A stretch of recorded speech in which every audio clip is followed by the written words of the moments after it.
காரைக்குடி அருகே ஆவுடை பொய்கை கிராமத்தில் பதுவை அந்தோணியார் கோவில் திருவிழா கொடியேற்றத்துடன் துவங்கியது.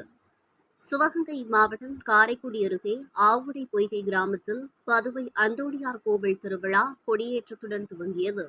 இவ்விழாவில் சிறப்பு விருந்தினராக கலந்து கொண்டு கொடியேற்றி வைக்க வருகை தந்த சிவகங்கை வியானி மறைப்பணி மையம் இயக்குநர் அருள்திரு செபஸ்டின் அவர்களை கிராம இறைமக்கள் மாலை அணிவித்து சிறப்பு செய்து வரவேற்றனர். பின்னர் கோயில் வளாகத்தில் 72 அடியில் பிரம்மாண்டமாக புதிதாக அமைக்கப்பட்ட கொடிமரத்தில் நீளம் 16 அடி 9 அடி அகலம் கொண்ட கொடியினை பதுவை அந்தோணியார் இறைமக்கள் முன்னிலையில் வேத வசனங்கள் விண்ணை விளக்க கொடியினை ஏற்றி வைத்தார். பின்னர் பதுவை அந்தோணியார் சப்பரம் கோவிலிலிருந்து புறப்பட்டு ஊரின் முக்கிய வீதியின் வழியாக வலம் வந்து மீண்டும் கோவிலை வந்தடைந்தது. இவ்விழாவில் பதுவை அந்தோணியார் இறைமக்கள் மற்றும் பொதுமக்கள் பெருமளவில் கலந்து கொண்டு சிறப்பித்தனர். கோவில் பங்கு தந்தை சாம் இதயன் அனைவரையும் வரவேற்றார். இவ்விழாவிற்கான ஏற்பாடுகளை ஆவுடை பொய்கை பதுவை அந்தோணியார் கிராம இறைமக்கள், அருள் சகோதரிகள் மற்றும் பங்கு தந்தை ஆகியோர் இணைந்து வெகு சிறப்பாக ஏற்பாடுகளை செய்திருந்தனர்.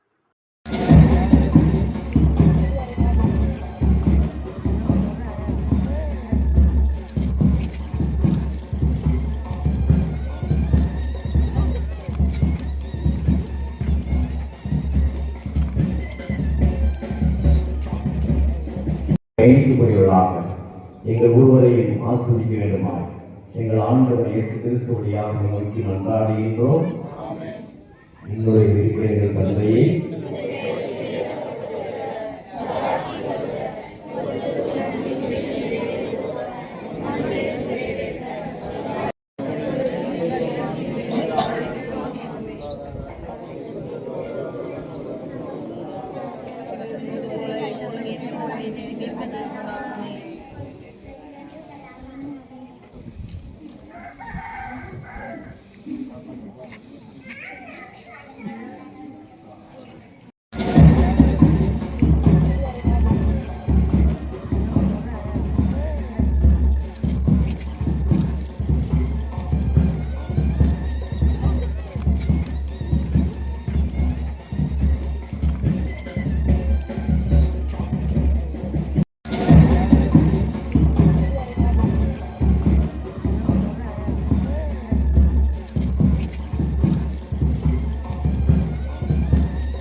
இந்த நவநாள் திருப்பணியிலும் இந்த தேர்ப்பணியிலும் பங்கேற்கின்றவர்களையும் நீதாமே புனித அந்தோணியார் வழியாக ஆசிரியத்து முது இறையாற்றல் இவர்களிலும் இவர்கள் வழியாக வெளியிலும் செயல்பட கிருபை புரிந்திடணும். உமது உண்மையின் ஒளி எங்கும் வீசுவதாக. தந்தை, மகன், தூய் ஆவியாரின் பெயராலே ஆமென்.